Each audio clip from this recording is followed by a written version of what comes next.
नहीं है ना, ये इलेक्ट्रोमैग्नेटिक इंडक्शन। इसका मतलब क्या होता है, लिखो अपनी कॉपी में, when number of magnetic field lines, when number of magnetic field lines passing from an area, when number of magnetic field lines passing from an area changes with time,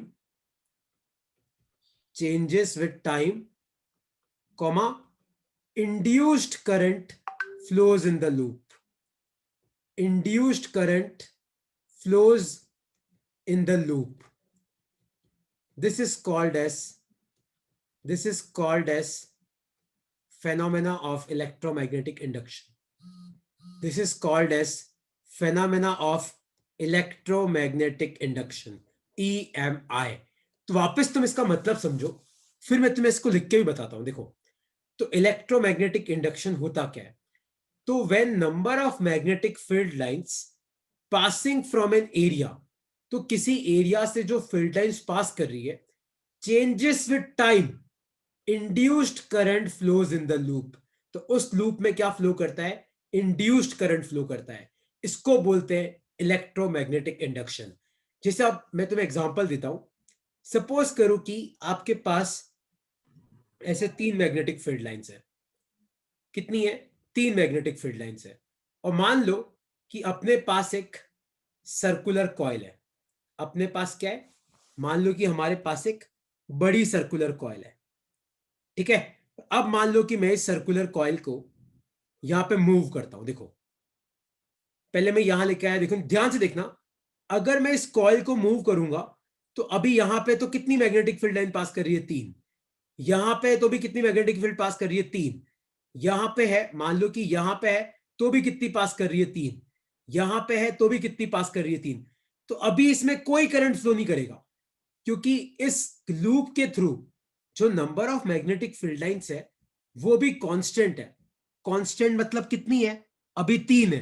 तो अभी इसमें कोई भी करंट फ्लो नहीं करेगा, क्योंकि आपकी जो कॉइल है, देखो अगर मैं इस कॉइल को यहां पे मूव कर रहा हूं तो हमेशा कितनी मैग्नेटिक फील्ड लाइन है, 3। तो अभी करंट फ्लो नहीं करेगा। लेकिन अब ध्यान से देखना, मान लो आपकी कॉइल यहां है, तो अब आप मुझे बताओ अभी कितनी मैग्नेटिक फील्ड लाइन है, 0। अब मान लो मैं नीचे लेके आता हूं, अब कितनी हो गई, 1 पास कर रही है, तो अभी इसमें करंट फ्लो करेगा। अब 2 हो गई, अभी भी फ्लो करेगा। अब 3 हो गई, अभी भी फ्लो करेगा। लेकिन अब मान लो कि मैं ऐसे से कर रहा हूं, अब कोई करंट फ्लो नहीं करेगा, क्योंकि अब जो मैग्नेटिक फील्ड लाइंस है वो कांस्टेंट है। लेकिन अब मान लो कि मैं निकाल रहा हूं इसको वापस, पहले 3 थी, देखो अब 2 हो गई, अब 1 हो गई, अब 0 हो गई। तो जब बढ़ेगी तो भी करेगा, जब घटेगी तो भी करेगा, लेकिन जब कांस्टेंट है तो नहीं करेगा। तो वापस अब इसको पढ़ो, स्टेटमेंट को पढ़ो। तो when number of magnetic field line passing from an area changes with time, induced current flows in the loop. तो करंट तभी फ्लो करता है जब number of magnetic field line change करती है। अगर कांस्टेंट है तो फ्लो नहीं करता है। और इस फेनोमेना को हम बोलते हैं इलेक्ट्रोमैग्नेटिक इंडक्शन। किसी को अब इसमें कोई डाउट है तो आप पूछ सकते हो पहले, फिर मैं आगे बढ़ूंगा।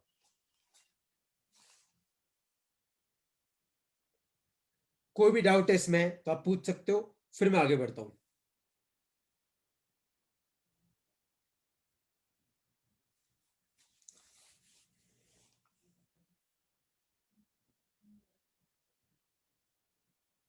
ओके, कोई डाउट नहीं है तो देखो, अब एक चीज तुम ध्यान से देखना। सपोज करो कि कोई मैग्नेट है, नॉर्थ पोल, साउथ पोल, और होता क्या है कि मैग्नेट से मैग्नेटिक फील्ड लाइन पास करती है। मान लो कि आपके पास कोई मैग्नेट है, सॉरी उल्टा बनाता हूं, साउथ पोल नॉर्थ पोल, और मान लो मैग्नेटिक फील्ड लाइन ऐसे निकल रही है।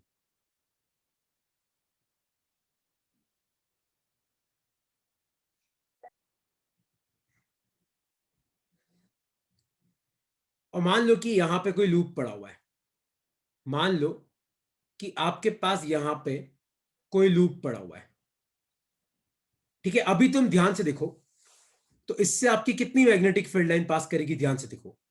तो अभी राइट नाउ इससे कितनी मैग्नेटिक फील्ड लाइन पास करेगी, एक मैग्नेटिक फील्ड लाइन पास कर रही है। अब मान लो कि मैं इस लूप को पकड़ता हूं और इसको मूव करता हूं। अब तुम ध्यान से देखो, अचानक 3 हो गई, तो जैसे ही लूप मैग्नेट के पास आएगा तो मैग्नेटिक फील्ड लाइन बढ़ जाएगी। अभी देखो 3 है, वापस दूर लेके जाओ, वापस 1 हो गई, फिर पास लेके आओ 3 हो गई, फिर दूर लेके जाओ 1 हो गई, फिर पास लेके आओ 3 हो गई। तो अभी इस लूप में क्या फ्लो करेगा? करंट फ्लो करेगा। लेकिन मान लो कि लूप यहां पे पड़ा हुआ है, बस लूप क्या है, पड़ा हुआ है, ना लूप मूव कर रहा है ना मैग्नेट मूव कर रही है। अगर मैं पूछूं कि क्या बताओ अभी करंट फ्लो करेगा, तो अभी कोई भी करंट फ्लो नहीं करेगा। करंट कब फ्लो करता है? करंट तब फ्लो करता है जब या तो मैग्नेटिक फील्ड लाइंस बढ़ती है या आपकी मैग्नेटिक फील्ड लाइंस है वो क्या करती है, घटती है। तो पता है यहां पे करंट फ्लो कराने के 4 तरीके, 4-5 तरीके। देखो एक तरीका तो क्या है, कीप मैग्नेट स्टेशनरी। आप मैग्नेट को स्टेशनरी रखो, आप मैग्नेट को मूव मत करो। Keep magnet stationary, move the coil. आप कॉइल का क्या करो, आप कॉइल को मूव करो। मैग्नेट को स्टेशनरी रखो और क्या करो, कॉइल को मैग्नेट के पास लेके आओ। दूसरा तरीका क्या है, कीप कॉइल स्टेशनरी। आप कॉइल को स्टेशनरी रखो, मतलब कॉइल को मत हिलाओ। मूव मैग्नेट, आप क्या मूव करो, आप इसके आसपास मैग्नेट को मूव करो। तो मैग्नेट अगर पास आएगी तो electric field line, magnetic field line बढ़ेगी। मैग्नेट अगर दूर जाएगी तो मैग्नेटिक फील्ड लाइन घटेगी। तीसरा, move both, move both magnet and coil. आप इन दोनों को मूव करो।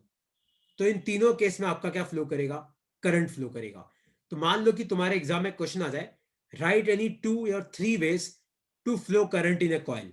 तो आप क्या करो, एक कॉइल को मैग्नेट के पास रखो। एक तरीका तो क्या है, आप मैग्नेट को स्टेशनरी रखो, आप मैग्नेट को मूव मत करो और कॉइल को पास लेके आओ, कॉइल को दूर लेके जाओ, कॉइल को पास लेके आओ, कॉइल को दूर लेके जाओ। तो क्या फ्लो करेगा, करंट फ्लो करेगा। दूसरा तरीका क्या है, आप कॉइल को स्टेशनरी रखो, keep coil stationary, move magnet, और मैग्नेट को मूव करो तो भी करंट फ्लो करेगा। और तीसरा क्या है, आप दोनों को मूव कर सकते हो, मैग्नेट को भी और कॉइल को भी, तब भी आपका क्या करेगा, करंट फ्लो करेगा। किसी को इसमें कुछ पूछना है तो आप पूछ सकते हो। सर हाँ पूछो। सर अगर अपन ऐसे कॉइल को ऐसे अर्थ के सर अर्थ की मैग्नेटिक फील्ड होती है, सर अपन ऐसे कॉइल को अगर जोर से हाथ में हिलाएंगे तो सर उसमें करंट आ जाएगा? एक्चुअली होता क्या है दिव्य, अर्थ की जो मैग्नेटिक फील्ड होती है ना, बहुत कम होती है। बहुत कम मतलब 10⁻⁻⁻6 वेबर से भी कम होती है। तो मैग्नेटिक फील्ड है, पर अगर तू वहां पे कॉइल को मूव करेगा तो उसमें करंट भी इंड्यूस होगा, लेकिन वो करंट इतना कम होगा कि कोई मतलब नहीं है उसका। अच्छा सर। वैल्यू बहुत कम है और बाकी दिक्कत नहीं है। ठीक है, जैसे एक एनिमेशन सर बना तो अगर दिया। स्पीड बढ़ाएंगे सर ऐसे बहुत जोर जोर से हाँ जोर बढ़ा, जोर से तो स्पीड बढ़ा, ऑसिलेट करेंगे? स्पीड बढ़ा सकता है।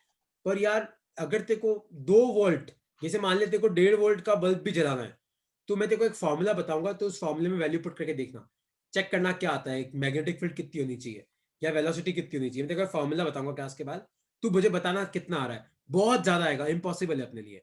अर्थ की मैग्नेटिक फील्ड से करंट प्रोड्यूस करना थोड़ा इम्पॉसिबल होगा। ठीक है, जैसे देखो यहाँ पे एक एनिमेशन है, तुम ध्यान से देखना इसको। तो तुम सबको यहाँ पे एक कॉइल दिख रही है, सब ध्यान से देखो, यहाँ पे एक कॉइल है और कॉइल के ऊपर देखो बल्ब लगा हुआ है और नीचे एक मैग्नेट है।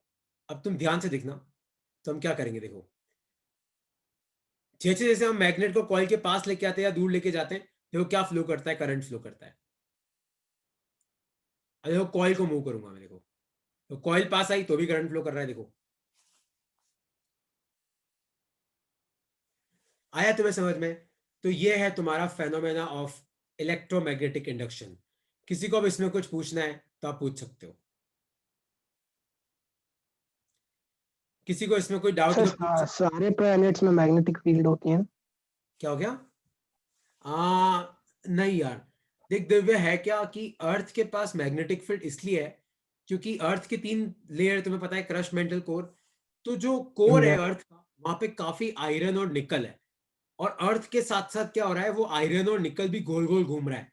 तो अर्थ की मैग्नेटिक फील्ड वहां से आती है ना। अब अलग अलग, अगर मान ले किसी प्लेनेट के अंदर मोल्टन आयरन है, मोल्टन निकल है, मोल्टन एल्यूमिनियम है, तो उसके पास तो मैग्नेटिक फील्ड हो सकती है। अगर किसी के पास नहीं है तो नहीं हो सकती।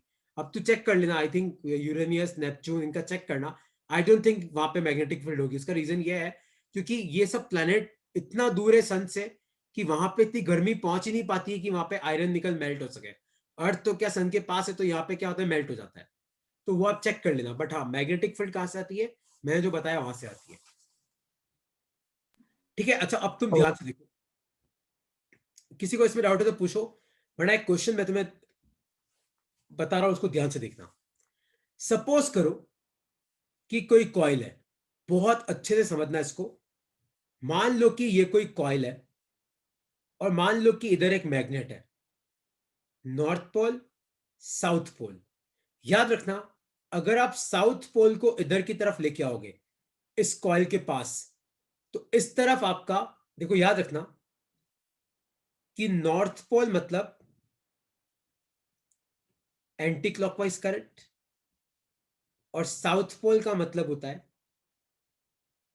Clockwise current. तो याद रखना, अगर आप मैग्नेट को कॉइल के पास लेके आओगे तो कॉइल की ये साइड साउथ बन जाएगी, ये साइड नॉर्थ बन जाएगी। तो मतलब अगर तुम इधर से देखोगे तो आपका करंट कैसे फ्लो करेगा, क्लॉकवाइज। और इधर से देखोगे तो करंट कैसे फ्लो करेगा, एंटी क्लॉकवाइज।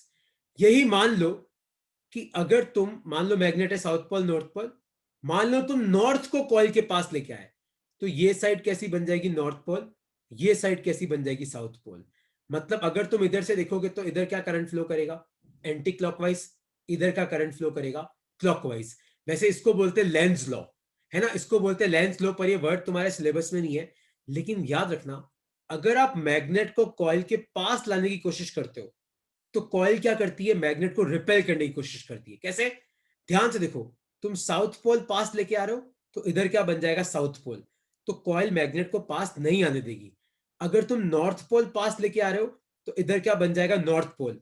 इस केस में भी क्या होगा, कॉइल इसको पास में नहीं आने देगी, है ना। अब इसका उल्टा, ये लिख लो अपनी कॉपी में, ये लिख लो, बहुत इंपॉर्टेंट है। नॉर्थ पोल मतलब एंटी क्लॉकवाइज, साउथ पोल मतलब क्लॉकवाइज। एक तो ये, और ये डायग्राम बना लो कि अगर आप मैग्नेट को पास में लेके आ रहे हो और इधर साउथ पोल है, तो इधर की तरफ क्या इंड्यूस होगा, साउथ पोल, इधर की तरफ नॉर्थ पोल। अगर यही नॉर्थ पोल है तो क्या इंड्यूस होगा, नॉर्थ पोल। एक बार लिख लो इसको अपनी कॉपी में, इंपॉर्टेंट है, लिख लो, फिर मैं तुम्हें इसका क्वेश्चन कराऊंगा। लिख लो एक बार।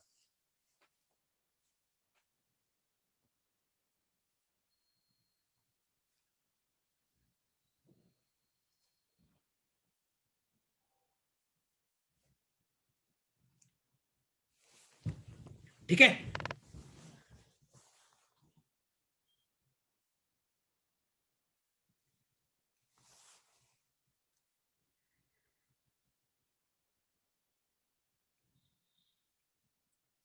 ठीक है। अब इसका दूसरा केस, सपोज करो मैं तुम्हें बोलूं कि नॉर्थ पोल, साउथ पोल और कॉइल है। अगर मान लो कि मैं इस कॉइल को, मैं इस मैग्नेट को दूर ले जाऊंगा, तो याद रखना, अगर पास लाओगे तो पास नहीं आने देगा, दूर ले जाओगे तो दूर भी नहीं जाने देगा। तो पास लाओगे तो ये रिपेल करेगा, लेकिन दूर ले जाओगे तो अट्रैक्ट करेगा। तो इधर साउथ है तो इधर क्या बन जाएगा, नॉर्थ पोल।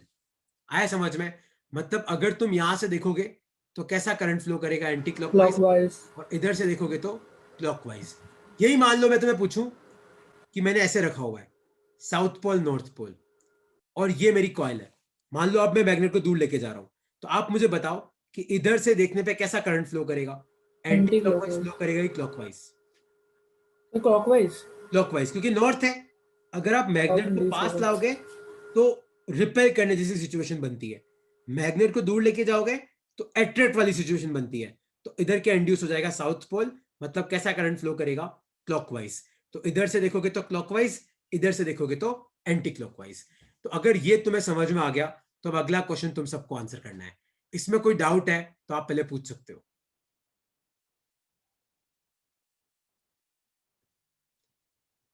क्योंकि अगला क्वेश्चन बहुत अच्छा है और तुम्हारे बुक की एक्टिविटी भी है। तो वो तुम्हें आंसर करना है, इसलिए मैं पूछ रहा हूं कि कोई डाउट है अब तक तो पूछ लो, मैं तुम्हें वापस रिवाइज करा देता हूं। देखो, अगर मान लो नॉर्थ पोल साउथ पोल आप कॉइल के पास लेके आओ, तो अगर साउथ है तो साउथ अट्रैक्ट, साउथ इंड्यूस होगा। अगर मान लो तुम साउथ और नॉर्थ है, इसको कॉइल के पास लेके आओ, तो यहां नॉर्थ है तो नॉर्थ इंड्यूस होगा। लेकिन अगर तुम दूर लेके जाते हो तो उल्टा हो जाता है। जैसे मान लो कॉइल है, अगर आप मैग्नेट को दूर लेके जाओ तो फिर यहाँ पे नॉर्थ इंड्यूस होगा। अगर मान लो ये साउथ नॉर्थ है तो वहां पे साउथ इंड्यूस होगा। ठीक है, तो एक क्वेश्चन है मेरे पास तुम्हारे लिए। तो क्वेश्चन है ये कि एक कॉइल है और ये एक मैग्नेट है, नॉर्थ पोल और साउथ पोल। पहले मैं इस मैग्नेट को कॉइल के पास लेके आ रहा हूं, फिर कॉइल के अंदर से होते हुए फिर मैं इस मैग्नेट को दूर लेके जा रहा हूं। तो आपको बताना है क्या इस कॉइल में जो करंट है उसकी डायरेक्शन चेंज करेगी, और करेगी तो कितनी बार करेगी। जैसे मान लो कि मैं इस मैग्नेट को सर 2 बार करेगी। तो आपको मुझे बताना है कि अगर ये मैग्नेट कॉइल के पास आ रही है तो होगा क्या। कॉइल आएगी आएगी, मैग्नेट अंदर जाएगा, क्लॉकवाइज अंदर फ्लो जाएगा, करेगा। फिर बाहर निकलेगा, फिर मैग्नेट उधर से बाहर निकल जाएगा। तो आपको बताना है कि क्या यहाँ पे करंट की पहले डायरेक्शन चेंज क्लॉकवाइज करेगी फिर बंद हो कि नहीं जाएगी। करेगी। सर पहले क्लॉकवाइज और बाद में भी क्लॉकवाइज ही है ना सर, नहीं करेगी सर change? बाद में एंटी क्लॉकवाइज हो जाएगी अगर लेफ्ट साइड से देखेंगे, और सर राइट साइड से देखेंगे तो उल्टा हो जाएगा। सोचो, सब लगाओ फिर दिमाग। नहीं करेगी चेंज। जानवी क्या आएगा इसका आंसर, वैदिका क्या आएगा, धानी क्या आएगा इसका आंसर, सोचो। सर फिक्स्ड पॉइंट से देखेंगे तो चेंज करेगी, और अगर सर पहले लेफ्ट से फिर राइट से देखेंगे। ऐसे नहीं, कॉइल में करंट की मैंने क्वेश्चन क्या पूछा, कॉइल में करंट की डायरेक्शन चेंज करेगी कि नहीं करेगी। तो आपको एक फिक्स तो पॉइंट नहीं पर करेगी। देखना है। नहीं करेगी सर। नहीं करेगी। जैसे मान लो कि ये नहीं कॉइल है। करेगी। हाँ देखो, अब तुम समझना। देखो मान लो कॉइल है, सपोज करो कि मैं मैग्नेट को पास लेके आ रहा हूँ, नॉर्थ और साउथ। तो यहाँ पे क्या इंड्यूस होगा, साउथ, यहाँ पे क्या इंड्यूस होगा, नॉर्थ। तो मतलब इधर से देखोगे तो आपका करंट क्या है, क्लॉकवाइज। अब दूसरा केस कंसिडर करते हैं, जब मैग्नेट दूर जा रहा है तो नॉर्थ और साउथ। तो अब आपका मैग्नेट क्या हो रहा है, अब आपका मैग्नेट दूर जा रहा है। करेगी ना सर, सोचो करेगी तो। सोचो, सर करनी तो अब चाहिए सर, मैग्नेट अगर एक दूर पॉइंट जा से रहा है देख तो रहे हैं। यहां नॉर्थ है, तो यहां पे क्या आएगा, साउथ आएगा, और यहां पे क्या आएगा, नॉर्थ आएगा। तो अब इधर से देखने पे कैसा फ्लो करेगा। Anti clockwise. सर एक बार ही करेगी। मैंने क्या पूछा, करेगी कि नहीं करेगी। एक सर बार फिर आपने ये करेगी, भी तो पूछा और जब कितनी बार इधर आएगा करेगी। तो इधर से आएगा तो क्लॉकवाइज है, और जब ऐसे मत याद रखो क्लॉकवाइज एंटी क्लॉकवाइज। तुम बस इतना याद रखो कि जब मैग्नेट आ रहा है और जब मैग्नेट जा रहा है तो करंट की डायरेक्शन अपोजिट हो जाएगी। कोई डाउट है इसमें तो पूछो। सर लेकिन अगर अपन अलग अलग पॉइंट से देखे तो। अलग अलग पॉइंट थोड़ी देखना होता है रे, एक ही पॉइंट देखना ओके होता है, सर। अलग अलग पॉइंट से क्यों देखेगा। Okay sir. एक ही पॉइंट देखना होता है। ए तुम्हें डाउट है तुम सब तो पूछो। दिव्य समझ में आया, सर नहीं समझ आया। नहीं समझ में आया, बहुत अच्छा। देखो मैं आपको समझाता हूँ। देख, सर आगे। ये कॉइल है और ये मैग्नेट है। मेरा क्वेश्चन है कि मैग्नेट कॉइल की तरफ आ रही है, कॉइल के अंदर जाएगी, और फिर कॉइल के थ्रू पास होते हुए फिर दूर जाएगी। तो आपको बताना है कि इस पूरे सिचुएशन में क्या करंट की डायरेक्शन चेंज होगी कि नहीं होगी। तो देखो पहले अपन मैग्नेट आ रहा है उस बात को देखते हैं। तो कॉइल बना दे और मैग्नेट बना दे, और नॉर्थ पोल साउथ पोल, और मैग्नेट आ रही है। मैंने क्या बोला, अगर मैग्नेट कॉइल की तरफ आती है तो फिर कॉइल मैग्नेट को रिपेल करेगा। मतलब इधर साउथ पोल इधर नॉर्थ पोल, साउथ साउथ को रिपेल करता है। तो मतलब इधर की तरफ से देखोगे तो कौन सा करंट फ्लो करेगा, क्लॉकवाइज। ये तो हो गया पहला केस। इसका मतलब क्या है कि जब मैग्नेट कॉइल की तरफ आ रहा है तो लेफ्ट हैंड साइड से देखने पे कैसा करंट फ्लो कर रहा है, क्लॉकवाइज। अब दूसरा केस कंसिडर करते हैं। जैसे मान ले कि तेरा मैग्नेट है नॉर्थ पोल साउथ पोल।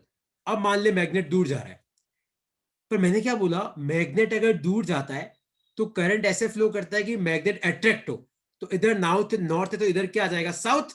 तो मतलब अब इधर साउथ है तो इधर क्या होगा, नॉर्थ। क्योंकि कोई भी कॉइल होती है वो मैग्नेट होती है। तो एक तरफ साउथ है तो एक तरफ नॉर्थ पोल। अब इधर साउथ है तो इधर नॉर्थ। तो अगर तुम अब यहां से देखो तो अब कैसा करंट फ्लो कर रहा है, एंटी क्लॉकवाइज। तो अगर तुम यहां पे चिपके बैठे हुए हो तो तुम देखोगे यार जब मैग्नेट आ रहा है तो यार क्लॉकवाइज था, और जब मैग्नेट जा रहा है तो एंटी क्लॉकवाइज था। मतलब करंट की डायरेक्शन क्या हो गई, रिवर्स हो गई।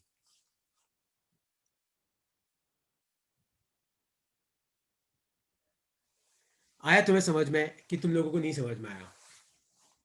सर आ गया। आ गया सर। अच्छा अब एक चीज तुम ध्यान से सुनना, एक और चीज आप सब लोग ध्यान से सुनना। एक सेकंड ना, तुम लोगों ने एक वो पढ़ा होगा, एमीटर। एमीटर तो देखो अपन ने उसमें पढ़ा करंट इलेक्ट्रिसिटी में। उसी तरीके से एक और इंस्ट्रूमेंट होता है, उसका नाम होता है गैल्वेनोमीटर। गैल्वेनोमीटर। तो गैल्वेनोमीटर और एमीटर दोनों का एक ही काम है, करंट मेजर करना। लेकिन इन दोनों में एक बहुत बड़ा डिफरेंस है। गैल्वेनोमीटर जो करंट मेजर करता है ना, वो बहुत कम करंट होता है। मतलब अगर मान लो करंट बहुत ज्यादा है तो आपका गैल्वेनोमीटर कोई काम का नहीं है। और एमीटर कौन सा करंट मेजर करता है, जैसे मान लो 2 एम्पियर, 3 एम्पियर, इतने बड़े बड़े करंट मेजर करता है। और गैल्वेनोमीटर कैसे मेजर करता है, 10⁻⁻4 एम्पियर, 10⁻⁻5 एम्पियर। तो अगर करंट कम फ्लो कर रहा है तो आप गैल्वेनोमीटर यूज करो, करंट ज्यादा फ्लो कर रहा है तो एमीटर यूज करो। तो कई बार ये क्वेश्चन पता है कैसा आता है, कई बार ये सर सर एमीटर कम में कम वाला एमीटर यूज करंट नहीं नहीं कर कर सकते। पाएगा? अरे एक जना पूछो यार, क्या हुआ? सर सेम क्वेश्चन ही। हाँ सर हाँ, एमीटर कम वाला नहीं कर पाएगा? देख एमीटर की जो स्केल होगी ना दिव्य, वो स्केल कैसी होगी, 0 एम्पियर, 1 एम्पियर। तो अगर कम करंट है तो तू पता ही नहीं कर पाएगा कितना करंट फ्लो किया। जैसे मान ले अच्छा कि मैं तेरे ओके। को बोलूं कि अब तेरे पास जो स्केल है ना, वो अपने पास घर पे जो होती है 15 सेंटीमीटर की स्केल, मैं पूछूं इस 15 सेंटीमीटर की स्केल से तू 0.01 मिलीमीटर मेजर कर, क्या कर पाएगा? नहीं कर पाएगा ना। अगर मिनिमम तो कितना मेजर कर पाएगा, 1 मिलीमीटर। तो यहां पे तो काम का ही नहीं है। तो अगर करंट कम है तो आप गैल्वेनोमीटर यूज करो, अगर करंट ज्यादा है तो एमीटर यूज करो।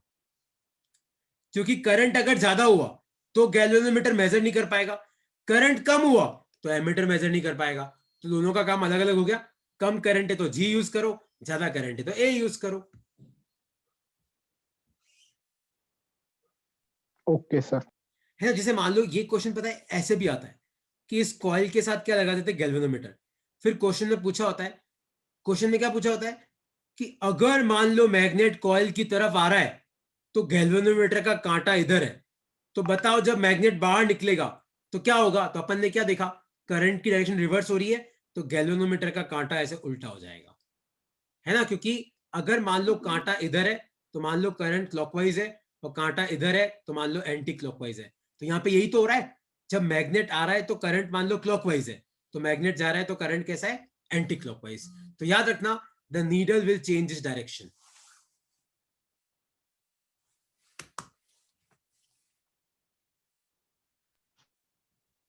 सर ये वाला ईएमआई जो होता है सर, ये सब पे होता है, ये केवल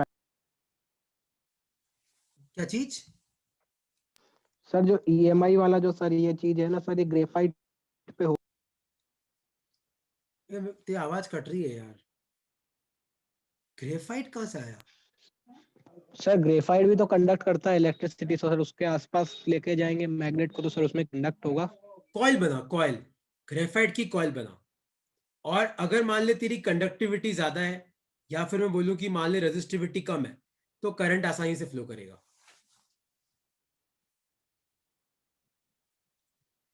तुझे ऐसा मटेरियल चूज करना है जिसकी कंडक्टिविटी अच्छी हो, जैसे कॉपर का वायर, एल्यूमिनियम का वायर, आयरन का वायर, इन सब का वायर। नहीं सर, ग्रेफाइट में इलेक्ट्रोमैग्नेटिक इंडक्शन होगा। मैं नहीं बोल सकता ना, मुझे ग्रेफाइट की कंडक्टिविटी नहीं पता है। और दूसरा, तू कितना तेज मैग्नेट को लेके आएगा, कितना धीरे लेके आएगा, कितना बड़ा मैग्नेट है, सब पे डिपेंड करता है। अपन ऐसे ऐसे नहीं बोल सकते कि करेगा कि नहीं करेगा,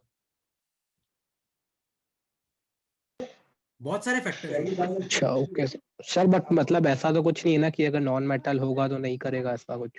नहीं, कंडक्टर तो होना चाहिए, क्योंकि अगर हाँ सर, कंडक्टर ही मतलब नहीं है तो नॉन मान लो, मेटल कंडक्टर है तो। हाँ ग्रेफाइट तो कंडक्टिंग होता है तो कोई दिक्कत की बात ही नहीं। ठीक है, अच्छा किसी को डाउट नहीं है तो फिर मैं नेक्स्ट टॉपिक पे बढ़ता हूं। वो है तुम्हारा फ्लेमिंग्स राइट हैंड रूल। तो देखो फ्लेमिंग का राइट हैंड रूल क्या बोलता है, देखो। तो according to Fleming's right hand rule, thumb represents direction of motion. एक तो कौन सा हाथ यूज करना है, सीधा हाथ मतलब right hand. Thumb represents direction of motion, forefinger will represent magnetic field and middle finger will give direction of current। तो बेसिकली होता क्या है, अब तुम सब ध्यान से समझना। सपोज करो कि आपके पास कोई एक वायर है, और मान लो कि यहां पे आपकी मैग्नेटिक फील्ड अंदर की तरफ है, और मान लो आपका जो वायर है वो नीचे की तरफ मूव कर रहा है वेलोसिटी v से। तो होता क्या है, ईएमआई के कारण इस वायर में करंट फ्लो हो सकता है। तो वो करंट देखो, अभी वायर ऐसा है, तो या तो करंट इधर से इधर जाएगा या करंट इधर से इधर जाएगा, और तो करंट जा नहीं सकता। तो आपको ये पता करना है कि इस वायर में करंट कैसे फ्लो करेगा। तो देखो यहां पे ऊपर क्या लिखा हुआ है, ध्यान से पढ़ो। तो according to Fleming's right hand rule, thumb represents direction of motion, forefinger will represent magnetic field, and middle finger will give direction of current. तो एक बार इसको लिखो अपनी कॉपी में, फिर मैं तुम्हें इसको क्लियर करता हूं.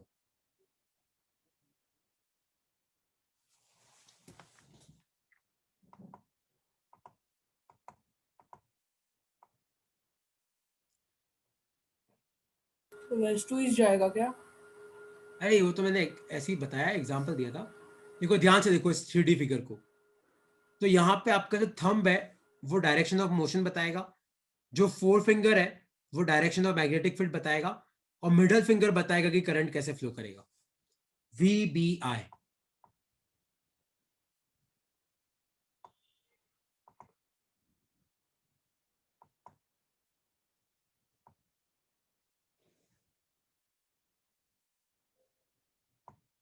ठीक है. जैसे आप अपने क्वेश्चन सॉल्व करते हैं इसका, सपोज करो मैं तुम्हें क्वेश्चन पूछूं ये वाला.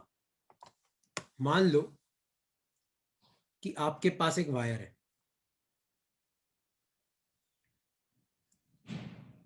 और मान लो कि यहां पे आपका वायर इधर की तरफ जा रहा है और मैग्नेटिक फील्ड जो है मान लो बाहर की तरफ है. तो आपको बताना है कि इस वायर में करंट कैसे फ्लो करेगा. साउथ से नॉर्थ फ्लो करेगा कि नॉर्थ से साउथ फ्लो करेगा. चेक करो. सर बाहर है कि अंदर? सॉरी अंदर है, अंदर अंदर. सॉरी अंदर अंदर है. Sir south to north. Check करो.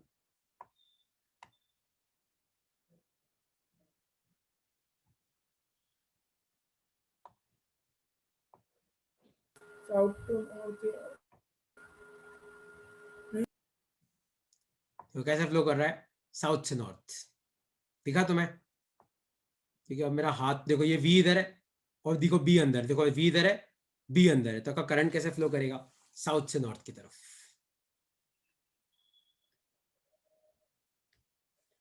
साउथ टू नॉर्थ, नीचे से ऊपर, इस तरीके से. आया तुम्हें समझ में? तो तुम्हें यहाँ पे कौन सा रूल यूज करना है? Fleming's right hand rule. तो Fleming's left hand rule force देता है, राइट हैंड रूल क्या देता है? करंट की डायरेक्शन. लेकिन एक लाइन याद रखना तुम. कौन सी line? If any two of V और B आर पैरेलल.